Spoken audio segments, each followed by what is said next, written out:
Hey, what's up, pro wrestling fans? Welcome to the Nation's Corner. I am Front Row. Joining me this week is our merry band of crazy people. Tony Justice out on the road in a hotel somewhere. Mongrovian Mike out from Long Island, Mongrovia. And Two Sweet Neils joining us tonight for our special Forbidden Door preview show. What's up, people? What's How you up? doing? Soda. Yeah. Nothing too exciting. Up. Doing all right, man. I've been living it up today. I went to Davenport, Iowa. Shout out to Seth Rollins. Yeah. I was okay this morning. Truth be told, I was standing outside my truck for an hour going, oh, and nothing happened. Did you hit a skunk? No, I didn't hit a skunk. Okay. No, but shout out to Tiffany's Treasures in Davenport, Iowa. I was there today, filmed some content. Y'all will be seeing it very, very soon.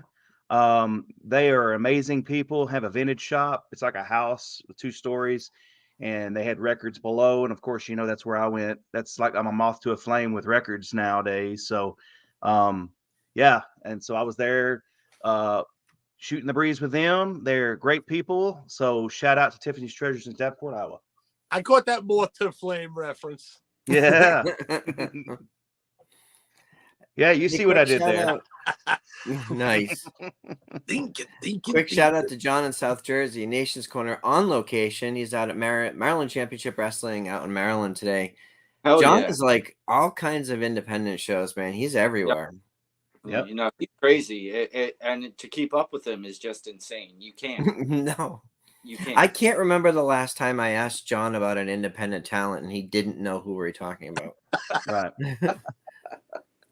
It's like a the one that keeps asking him to sponsor her, but he's never seen her before.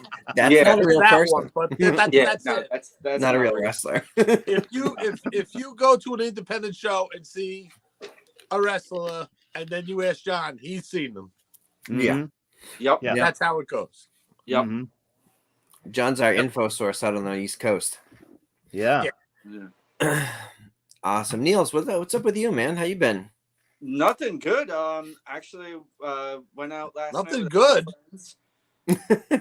That I believe. Old man. I forgot. I got to deal with him. Where's Deb? It'd be better if Deb was here. She's in the chat. Yeah, but shout out to Deb and everybody. Deb. There's a ton of people in the chat. Steven's in the chat. Yeah. Steven? Hi, Steven. Seth. Congratulations to Deb's cousin. I don't. Does Steven know that's in the chat? No, but last night had a lot of fun. Went out with some friends. A friend took me to a nice cigar bar in New Haven, Connecticut. Had some nice. Had 2 cigars. They're very nice.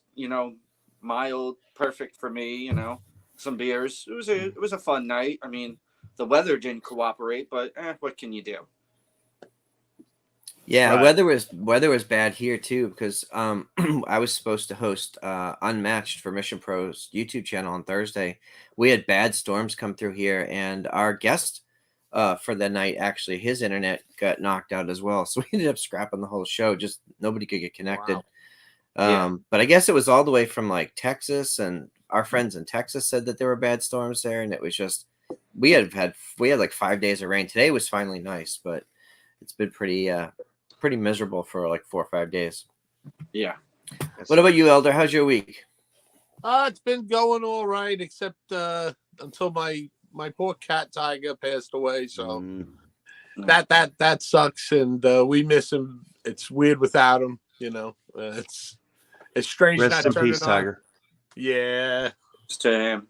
To our Tiggy.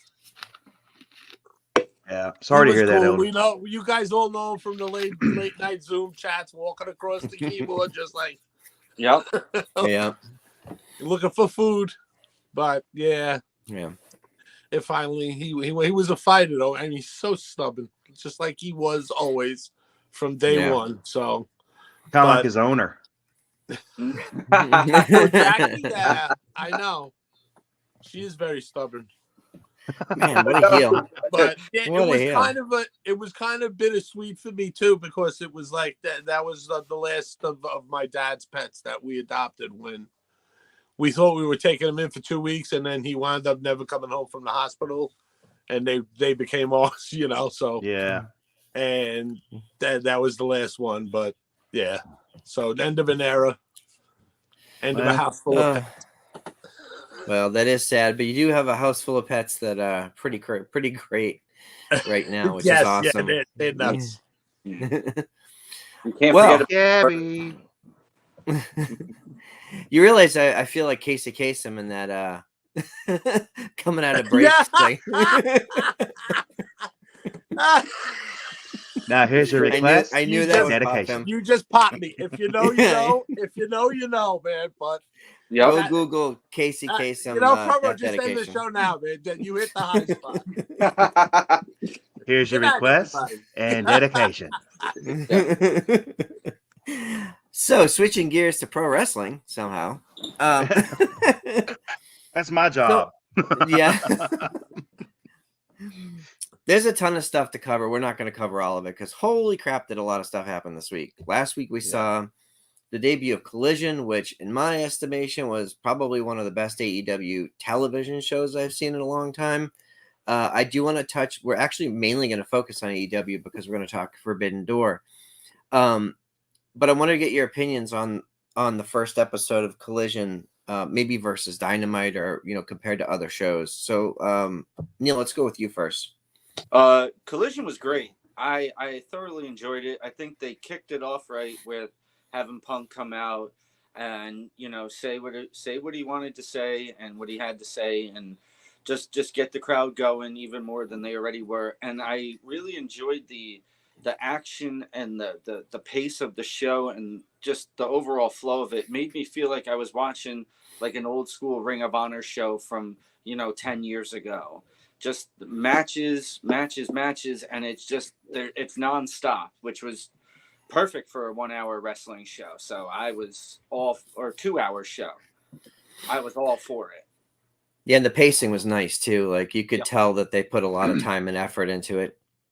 What didn't felt thrown together like some shows tend to.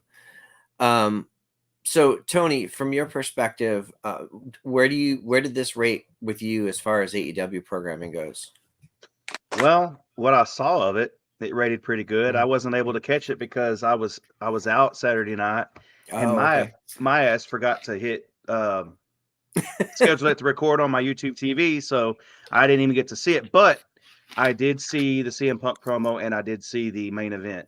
I saw both of those, and I thought that CM Punk, like Neil said, it was great opening the show with him. Of course, they're going to open the show with CM Punk. They're in Chicago.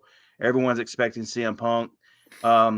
Just like they did back the what was it, the first dance or last dance, whatever when he came to AEW, just like Rampage. that show Debut Rampage. Yeah, the Rampage. Yeah. Mm-hmm.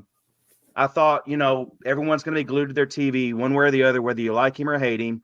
It's kind of like the Howard Stern, thing where you didn't like Howard Stern, but people were still going to listen to see what he said next. Well, it's the same thing with CM Punk. Of course, he comes out with that red bag with the belt in it and the boots around his neck. And so you're wondering, okay, what's all that? Kind of wondering. He said some things that were, the tell me when I'm telling lies thing, CM Punk is, whatever he says, whatever comes out of his mouth is going to be newsworthy at this point. You've got dirt sheet riders that are just waiting for him to say something so they can pounce on it. And, but you're wondering where this is going to go. You're wondering, he said he's still the champion. No one pinned him for the belt. And then the boots, he just tied everything together in a nice little promo. And then the main event, of course, it was classically done with the FTR and CM Punk. I mean, the whole match was laid out perfectly, I thought. And another thing I want to mention, the commentary. The FTR. Yes. And last thing I want to mention is the commentary. Night and day from Dynamite. The commentary on Dynamite, it's night and day compared to the commentary on Collision. I don't know if that's what we're going to get every Saturday, but Yeah. You I don't know. know, because Kevin Kelly and Nigel McGuinness, I don't think Kevin Kelly is going to be a regular, Neil, right? He won't. He will be when New Japan doesn't have live touring in Japan, but they're going to work in certain special guests the whole time he's in Japan doing the G1 Climax tournament. But when they're not doing touring, then he'll be there. So Okay. So they're gonna have different people, but Nigel's gonna be. I think Nigel's gonna be like the main person, with just a different rotating guest every week. Yeah, and he's a good fit. I know they had advertised JR to be the third man, and JR got injured, and like I don't know what the deal is, if he's coming back or if he's going to be. He said something about taking some time away to heal. Yeah. So it'll be interesting to see who's on commentary tonight on Collision. Yep. So I am going to jump ahead, Michael. We'll get to you in a second, but I want to jump ahead because a lot happened in AEW this week leading up to Forbidden Door, and of course, just talking Collision on tonight's Collision, we're going to find out who the partner is for Sting and Darby Allin. And I want to get to that in a minute, but I love the way that they've actually teased this, and they're going to do a reveal on a live TV show the night before a pay-per-view. I think it's been a while since we've seen it done so smoothly, and I'm just super here for it. So let's dive into the Forbidden Door card, because I want to get your opinion on a couple of things. I will start out by saying that I'm continually frustrated with the booking of the women in AEW. Everybody knows that. I complain about it every week. This week is no different, just from the match pacing. However, the match quality this week was excellent. Like, the people who were in the match, we saw Taya, we saw Sky Blue was in the ring. We saw just some really, really good, talented. I mean, Anna Jay was on last night with Sky Blue, right? Yeah. And I like what they're doing with Taya and Chris Statlander. Chris Statlander holding that TBS title, I think, is a really good, smart move. Huge Statlander fan. But I want to start off with the pre-show match. And the reason I mentioned the women's division is because the pay-per-view tomorrow night is stacked up pretty interestingly. There in the pre-show, we're going to see Athena defending her Ring of Honor title against Billy Starks. Billy Starks, we interviewed Billy Starks a couple of years ago when she was like on her way to junior prom or something. And she's been everywhere. She's been at Mission Pro. I think she was literally in the car on her way to her prom. I remember that. Yeah. And she's been on Mission Pro shows. She's been all over the place. GCW, just making a huge name for herself. And I don't know if it's been announced yet, but Thunder mentioned on Busted Open on Friday that she had signed with the company, with AEW. So I haven't seen an All Elite graphic yet, but the word on the street is she is signed with the company. So, so Mike, what do you think about this pre-show matchup? This is going to be freaking awesome. That's all I can say. Every time I see Billy Starks, and I'm like, I can't believe that. It's just like when we were watching Izzy, and now we're going to be watching her. It's almost the same feeling. But I mean, she's obviously done so much. She's so smart and knows those different languages, and just she just graduated, and she still did her kid stuff. Went to the prom, had a prom date, and stuff like that. So she's got definitely great parents, because they keep her grounded while she's someone who's ascending to the stars. She's grounded. So that's what's great about her. Yeah. And so Athena is going to make her. Oh, I mean, Athena and her. It's what can you say about Athena? She's top 5 in women's wrestler right now, I'd say. What's wrong, yeah, Tony? Y'all already know. Athena. Deb's popping somewhere. Somewhere out there, Deb is popping. Okay, so Neil, speaking of Athena, because I don't get a chance to watch Ring of Honor every week, I've seen clips from her matches. I saw clips from her match this week, and she is wrecking shop. She has made. It's funny because she was on Busted Open as well this week, talking about how she considers herself the face of Ring of Honor, and it's kind of hard to argue at this point because she's had some unbelievable matches and really made that, in my estimation, she's probably been the most credible Ring of Honor women's champion the way that she's built it over the last few months. Oh, absolutely agree. And she, once again, her and Kiera Hogan killed it this past Thursday night with that Dallas with the Chicago street fight that they had on Ring of Honor to main event the show. It was just incredible. The suplex off the ring into like the 20 something plus chairs was just insane to see them do. But she's killing it. She's been forcing all the other women that come into Ring of Honor to have a match to step up their game because they know that she's going to be right there breathing down their neck wanting to take them out. And I'm happy she's finally found that spot and that niche for her. You know, everything she went through prior in WWE and NXT, and then coming here to AEW, and then, you know, kind of getting lost. This Ring of Honor spot for her is just perfect. Yeah, Yeah. I agree. It really is. It really is. And everybody, she's forcing. They're giving her people that have to wrestle up to her or wrestle at her level. Like she's not getting anything. Like there's nothing. Everything. Every match that she's had is like a banger. No matter what. No matter who she's facing. And yeah. And plus, the Ring of Honor is where you want to go to watch all the women's wrestling too, because they had so many matches the other night. That's not the only one. You know, I mean, there were so many. No, we're seeing everybody on Ring of Honor. And to follow up your point with that, the other match, the previous women's match that they had on Ring of Honor that I really enjoyed was Diamante and Layla Gray, because they both don't get a lot of time in the ring. And Diamante used to do a lot on Dark Elevation, but she's getting more and more reps in Ring of Honor, which is great to see. And been a huge Diamante fan. Plus, it's also good to see Layla Gray step out from just being an escort to Jade and actually a lackey. Yeah. Oh, by the way, we have match graphics. I forgot about the match graphics. Oh, look at that. Oh, awesome. And it is just really cool to see Billy Starks up on this pay-per-view match graphics. It's pretty neat. Yep. Okay, so and Tony, I'm going to ask you about this next one because this match to me is pretty cool to see on an AEW pay-per-view. Kenny Omega versus Will Ospreay. We've seen Will Ospreay's been on regular TV. He was on Rampage, I think both weeks, right? Last week and this week. And it's interesting because if you've been following, and I'm not a big follower of New Japan, but I've seen the Will Ospreay story. I've seen his videos talking about how his career has progressed and the injuries have piled up and he has to change his style. You've seen him transform his body. He's more muscular. He's going to be more of a brawler style rather than the high flying style.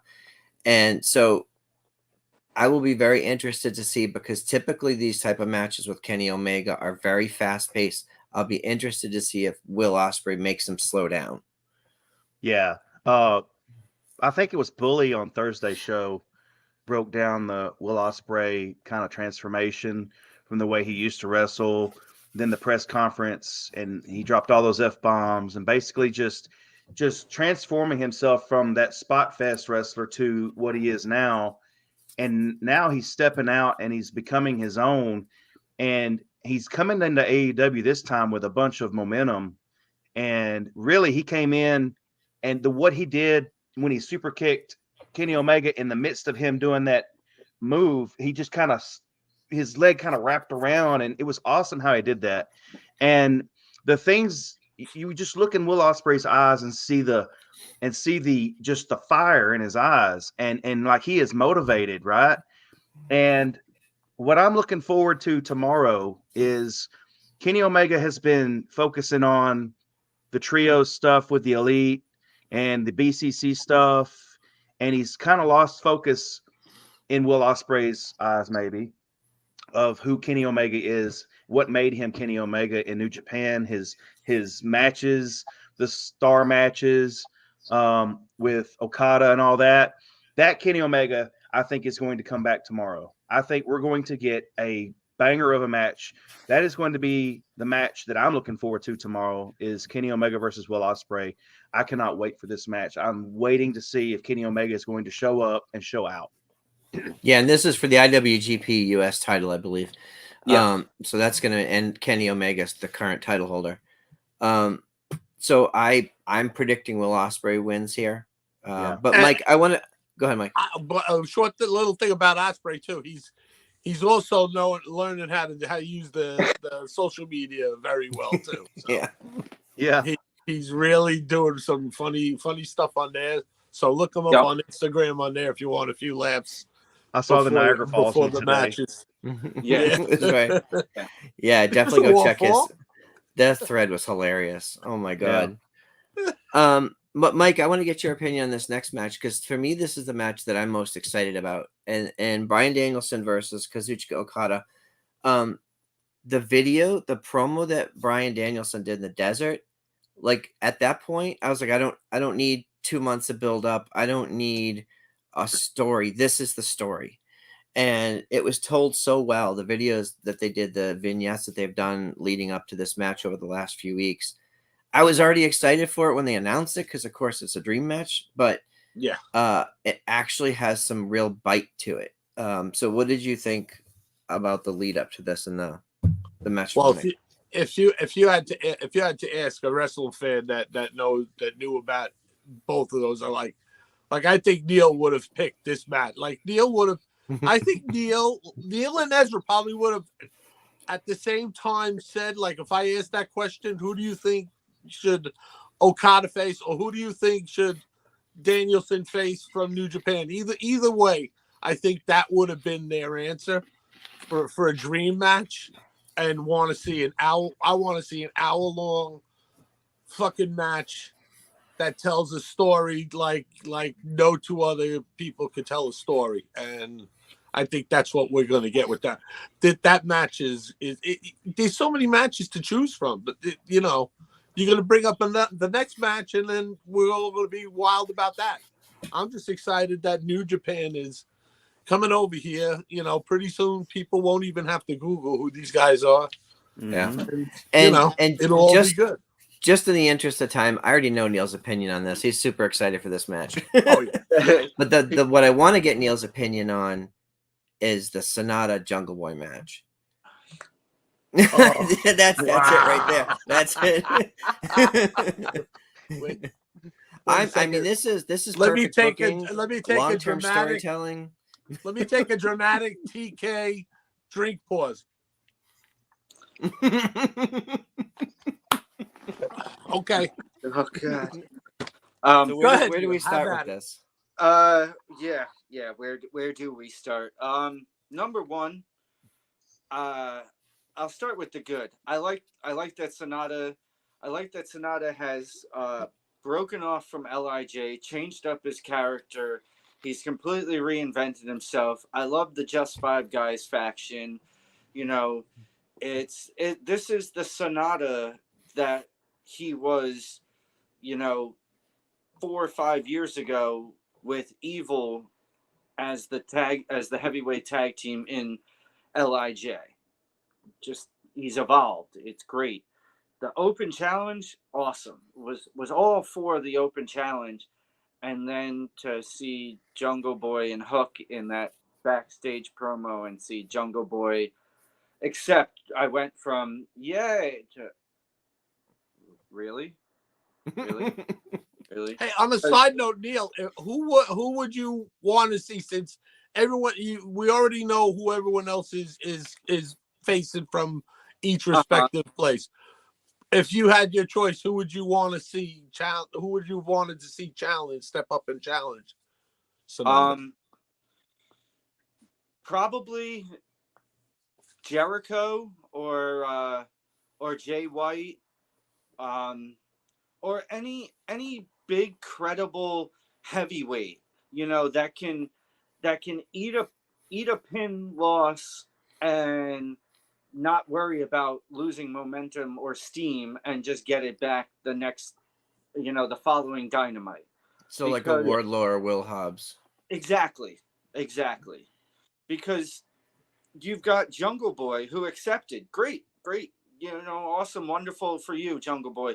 But Sonata Jungle Boy's gonna give a good match, but it's just not gonna be there because you've got Sonata, and not saying he's a serious long-term experienced veteran, but he has 10 plus years.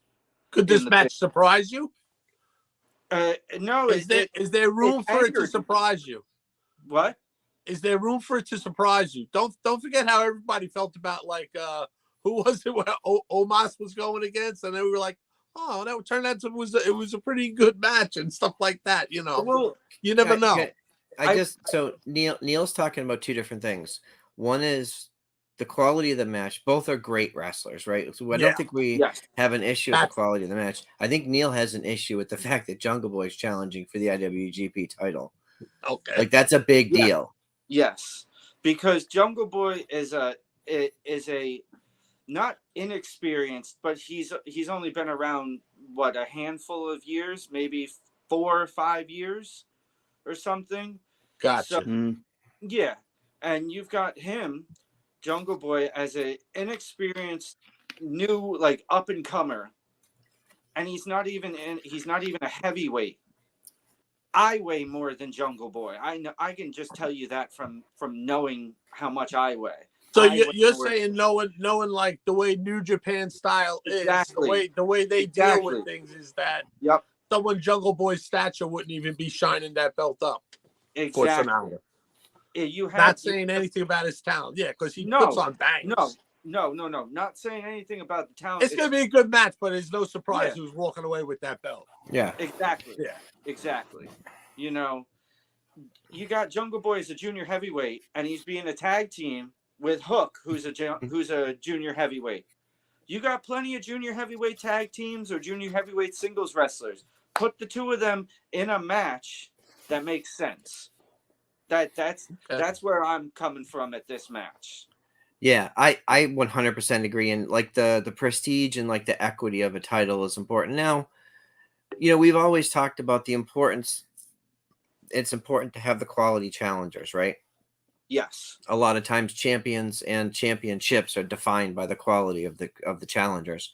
I've always heard Nick Aldis say that. I've always heard Thunder's always said that. Like people who have had world championships will tell you that when you're in that position, you only want to take premier fights, right? Yep. You only want to take quality fights. You only want to accept challengers that are at an elite level, at a championship level. So I have room in my brain for this to be a great match and for Jungle Boy to show us why he should be in that match. But I agree with you, Neil. On paper, maybe not. But Tony, I do want to move on to the next match because I really want to get your input on this one because it's MJF versus Tanahashi. And a year ago, I would have said this is a ridiculous matchup. But over the last year, especially during his title run and his Iron Man matches, like MJF has really demonstrated to everybody that dude can go in the ring. Like, I mean, we always knew he was talented. Like, he was a good wrestler. But now he's like, oh, no. Like, I can really go. And so now I'm like, okay, now I'm here for this. I know we're not going to get, peak of his career Tanahashi, but it's still like a big deal. He's probably the biggest, maybe one of the most famous pro wrestlers in Japanese history. Yeah. So how are you feeling about MJF in this match? Well, you say Tanahashi and his name recognition alone gets interest, period. Then when you factor in his abilities in the ring, and you factor in MJF's abilities in the ring and what he's done, what he's proven over time, and he's the world heavyweight champion. I mean, it's going to be a great match. I don't know if we're getting a 5-star. I've said it again. Frick the stars. I don't know if you're going to get an epic match from Tanahashi and MJF, but that there is going to be. It's the main event. I'm sure it is. Or would you have? No, you wouldn't put the world heavyweight champion over Kenny Omega and Will You Ospreay. might see CM Punk main event. I think, or I think that Danielson Okada might main event. Yeah, could be. It's not a title match though. I mean, it's not a world title match. So yeah. I agree with Tony. MJF will probably main event. Go and it's Tanahashi. So you've got those. I mean, that's a double right there. So So cool. Deb. So could just tweet With Tanahashi 75.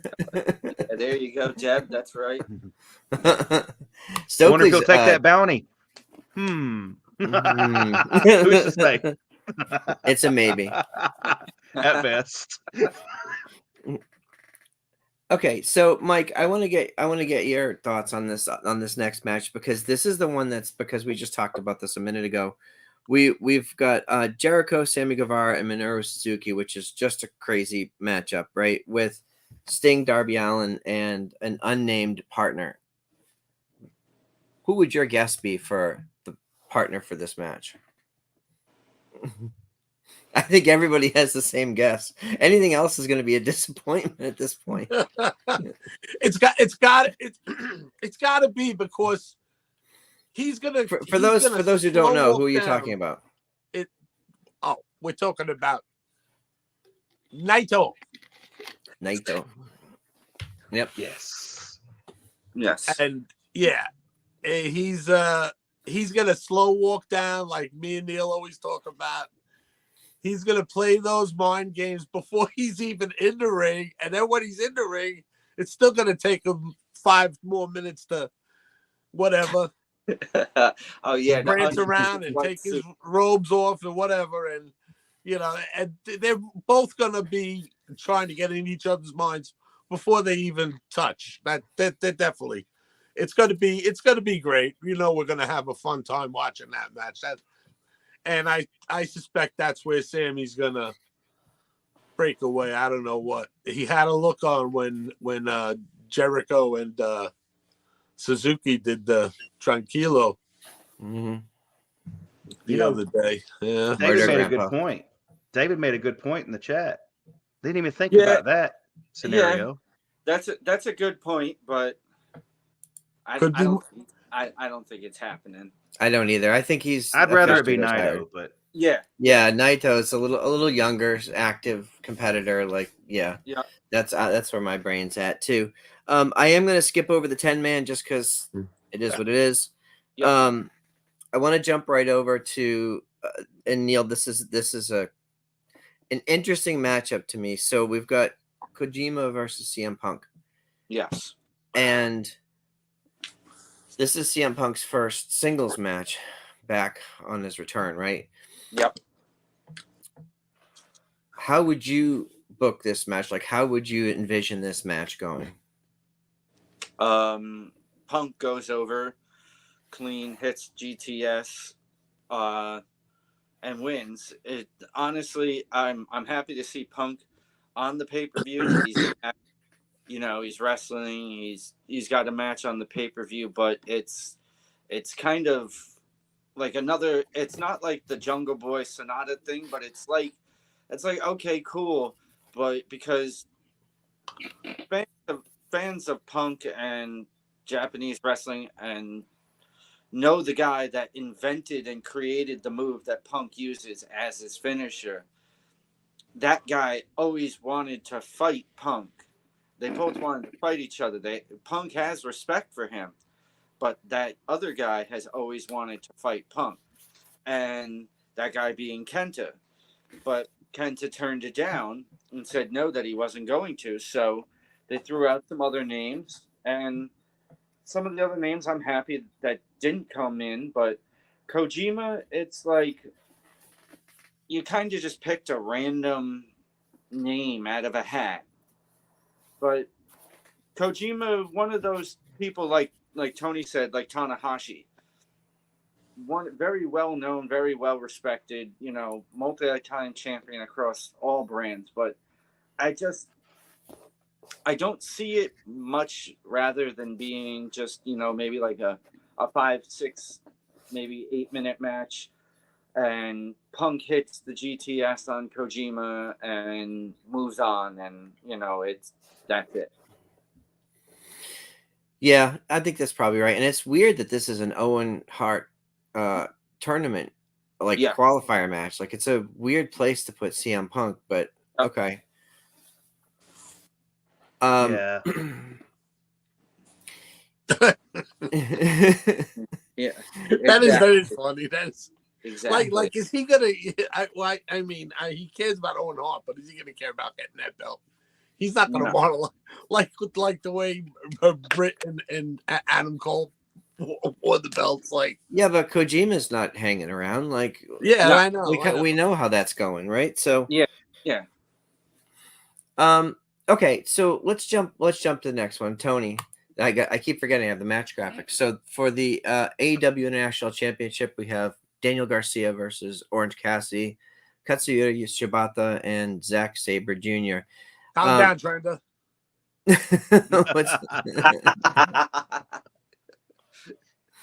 Trenda is a Zack Sabre Jr. fan, I hear. Yeah. Shout out to Trenda. Hope you're feeling well. Yes. Feel better. Yeah. And sorry to get your heart rate or whatever I did up yesterday with that picture I posted. Sorry, Trenda. It won't happen again. Trenda, this is for you. Yeah, I think this match opens the pay-per-view. And I really think it's going to set the tone.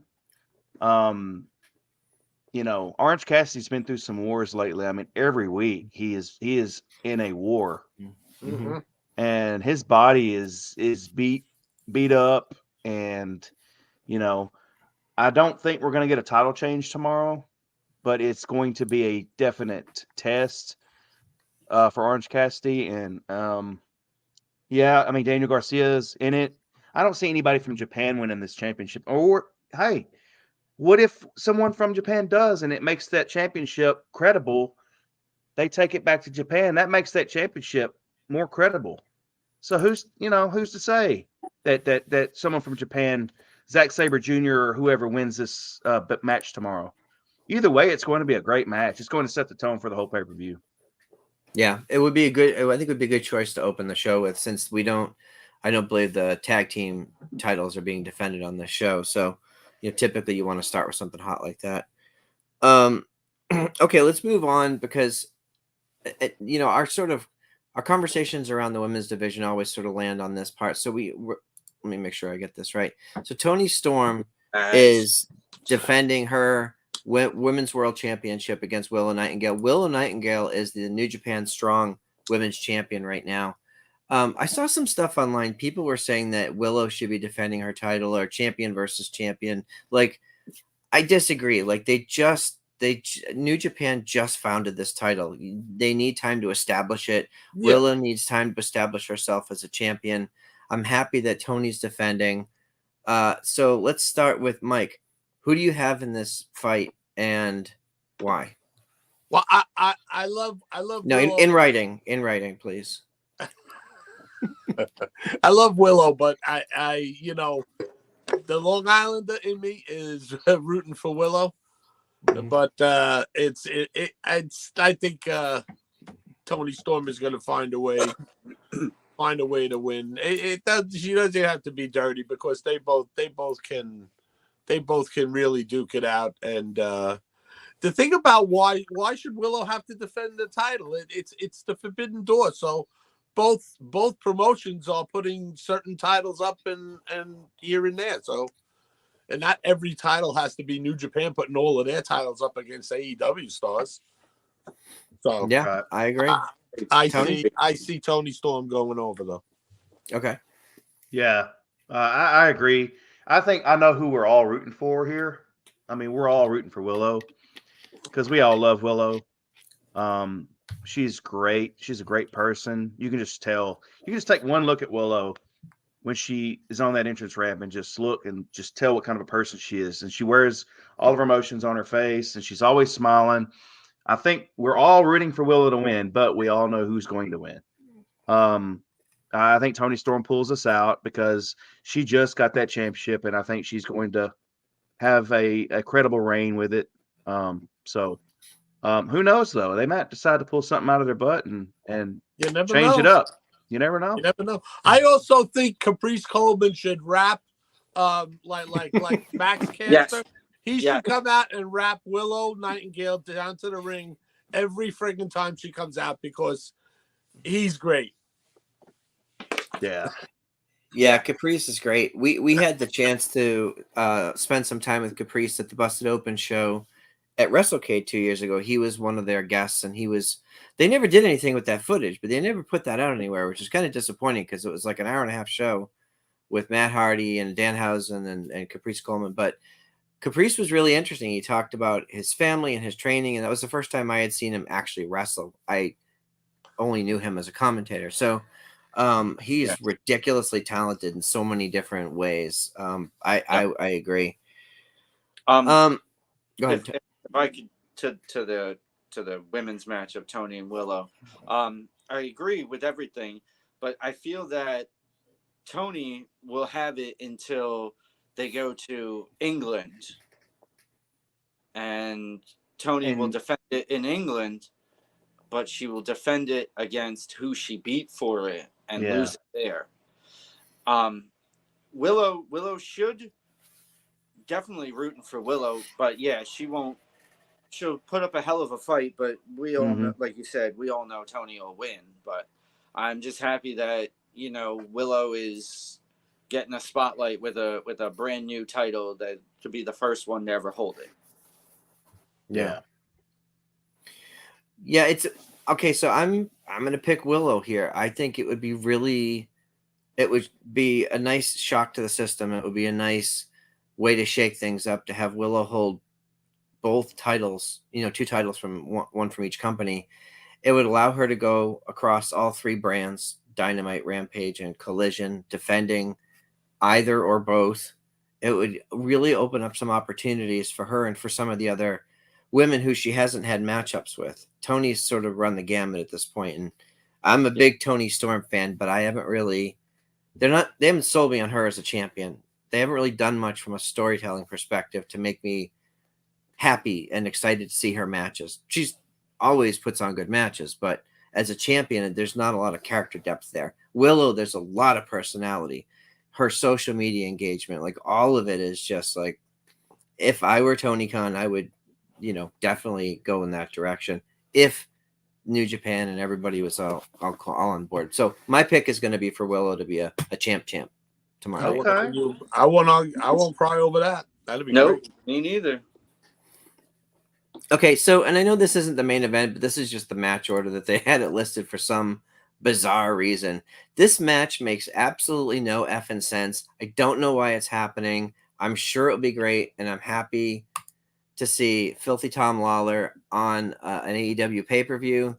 It was announced sort of randomly on Rampage. I didn't see any build for this. I literally heard about it on social media. This is how underwhelming it is, and this is no disrespect to the people involved in the match, but it happened at the Rampage taping, and like nobody was talking about it. They're like, "Oh, okay, that's a thing that happened." Like that was announced there. So, one day build up. Yeah. Well, that's I have to think that maybe there were other circumstances. Maybe there was another matchup planned. I have no idea. Like I don't know any of that stuff behind the scenes, but it does. Who's to say? Exactly. But it does feel sort of rushed, almost like, who we got? You in the back. Yeah. You're up. Yeah. No, that's how I feel about some matches. But yeah, it's you even brought it up, and you were like, did this? And then of course it happened last night, and like, oh, yeah, okay. But is it a spoiler if nobody cares? Yeah, you know what happens if nobody cares though. But it's maybe a fill apart to some people, and maybe just a match to get Adam Cole through to the next pay per view where he has to face MJF. Yeah, maybe it's. But the thing is, those matches sometimes turn out to be, bangers, and I have no doubt that this is going to be a great match. But you're right. Where's the story? And Yep. that's what happens sometimes. Sometimes you get a nice juicy steak, and a baked potato, and then sometimes you get a cheeseburger. Well, here's the thing: if I'm looking at this pay-per-view and I'm looking at the match card, I can't pick a bad match. Like there aren't literally every person listed on this pay-per-view is capable of putting on like really, really good matches. My issue is always that the stories are lacking, and there are a few good stories in here. Like the MJF story is great, like the women's stories are great. CM Punk, even now the anticipation for the Sting and Darby partner, like all that's cool. That's good. Yeah. But what happens on Wednesday? Where is the continuity week to week to week? And that's to me that's the biggest thing that's missing from AEW. So maybe they'll make sense of this stuff after tomorrow night. Right. I just posted in the chat. Sometimes you get a steak, but no sizzle. Am I right, Leo Sparrow? Oh, why you got to pick on Leo Sparrow? Sometimes you go, where's the beef? Where's the beef? Hey! Since Leo is a vegan, he should be saying, "Where's the keef?" No, that's evil, Leo. Okay. And Deb brings up a good point. I just don't want to see this turn into another MJF says you have to face these people. The trials of MJF, that same story that they've sort of recycled. I agree. I hope it doesn't turn into that, but it does make sense. Style. Yeah. I mean, we're good. We're good.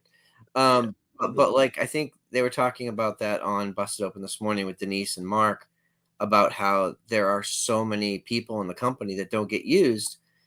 Our hope was that Collision would give people more opportunities. And Tony Khan did say on the show last week that there would still be a continuity of storylines and roster throughout all three shows, but that's going to give them a lot more real estate to bring new people into the mix, which is, I think, great. So we obviously saw the return of Miro this past week, and I'll be interested to see where he fits into the puzzle as well. Yep. Yeah, we've all been missing Miro. Well, fortunately, it was Miro Day, so we're good. Mm-hmm. Yeah, there you go. And isn't it kind of funny that Forbidden Door is happening on Miro Day? I mean, that is crazy. The stars align. It's a little bit funny, but then again, no.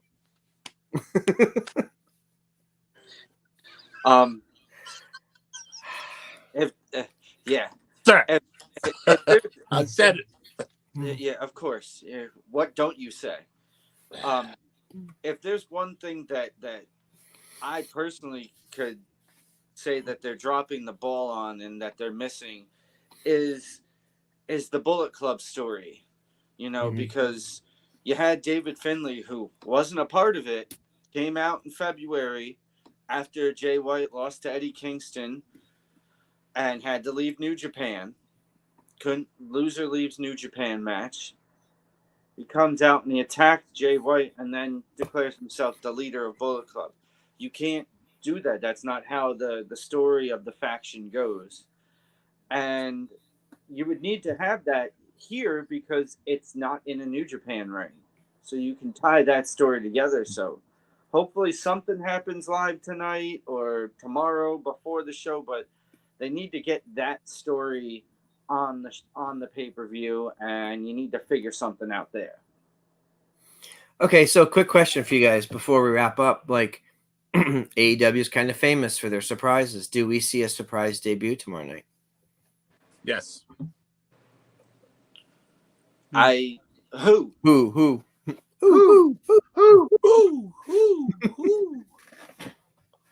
Goldberg.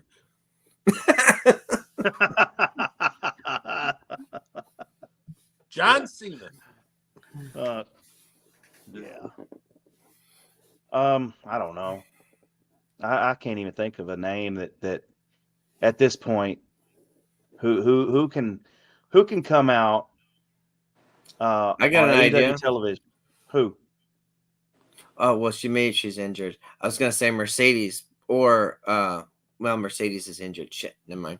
Because I saw some stuff online like, wouldn't it be cool if Mercedes showed up? This is like a great opportunity, but she is injured. But I haven't seen any updates on like how seriously she's injured or how long the recovery is. So, Neil, maybe you know. Yeah, I was gonna think about the woman's fat head behind you, but we know she's not.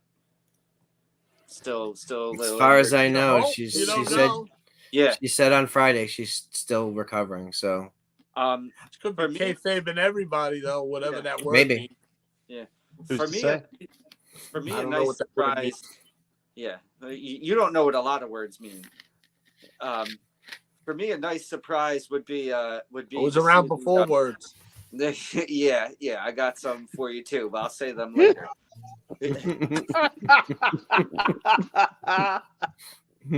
But no, but it's all seriously. The person I would like to see surprise debut would be Mayu Iwatani, and with the IWGP Women's title. Now that's something. If she shows up to set up a match in AEW, I'm here for that. Yeah, Bull James.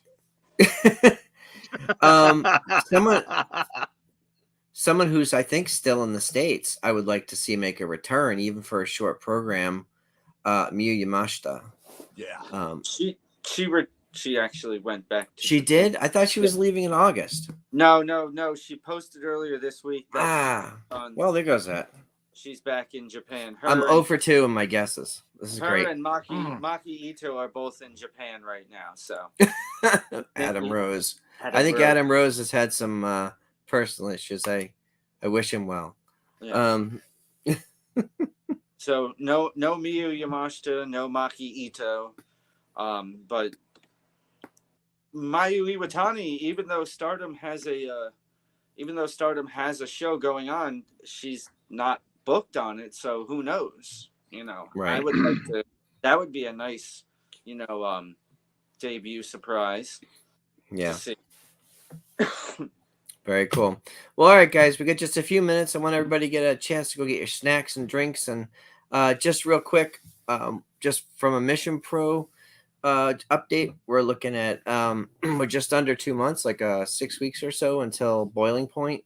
A few matches have been announced. Obviously, Genocide versus Tiffany Nieves, number one contender. She is the number one contender. She's challenging Genocide for her title. Jasmine Allure is about to face the wrath of Izzy, which is very cool. Izzy gonna kick her butt. Yeah. So more matches will be announced in the coming weeks. It's going to be an exciting show. So make sure you tune in on Tuesdays and Thursdays on the Mission Pro channel. We have a couple really interesting guests coming up. So just the update, Trenda and I will have Walker Stewart on Thursday night, who is the current voice of Mission Pro. He does an incredible job for us on commentary.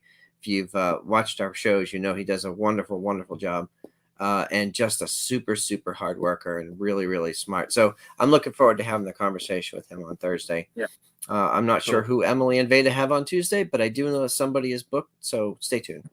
Yeah. And everybody, enjoy your weekend. Make sure you have a good time tomorrow night at the pay-per-view. We appreciate everybody joining us tonight. We'll see you all next week. And these are everybody's socials. Go find it in there we go. There's our socials. All right. Y'all are good. Thanks. We'll see you next week.